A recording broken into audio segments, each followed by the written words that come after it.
The focus of this video is on advanced clauses, and this is a direct extension from the previous video, which was an introduction to clauses.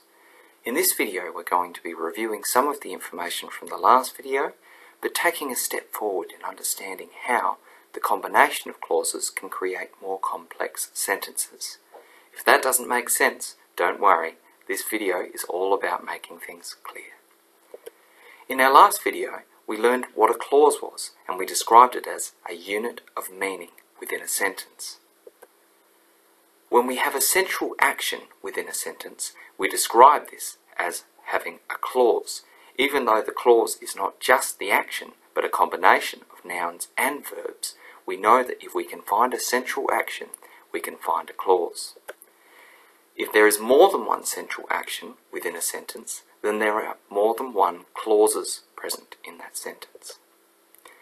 There were three parts to form a clause: the action, which was the central verb, the participant, which was the noun performing the action or being impacted by it, and the circumstance, which was any additional details about the action. If you're unsure of this information, go back and look at the previous video to find things explained in a little bit more detail. One of the sentences we looked at in the last video was "I cut the apple carefully." This was a single clause sentence, in the sense that there is only one central action, which is the word cut. You can see down the bottom line the arrangement of this clause: participant, action, participant, circumstance. Because there was one central action, there was only one clause in this sentence. We're now going to add some new vocabulary to our understanding of clauses. When we have a single clause within one sentence, we call this a simple sentence. It's simple because it does not contain a lot of information. When there are two or more clauses within a sentence, we call this a complex sentence because there is more information per sentence. When we looked at our first sentence, "I cut the apple carefully," we identified only one central action, meaning that there was only one clause. This means that this sentence is a simple sentence.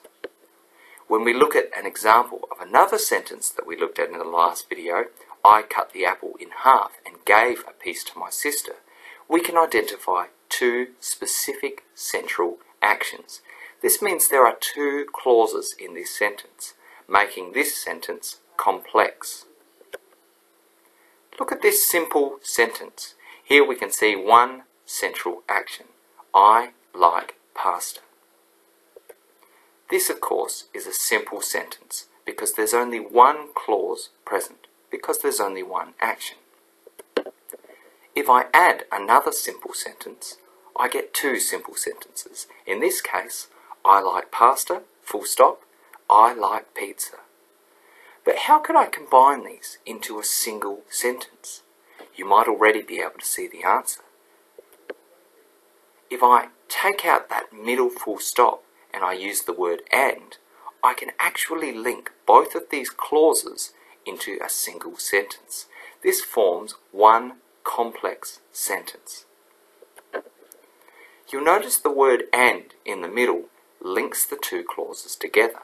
We call this kind of word a conjunction because it links together pieces of information. It links together clauses. Add some more language to our understanding of sentences.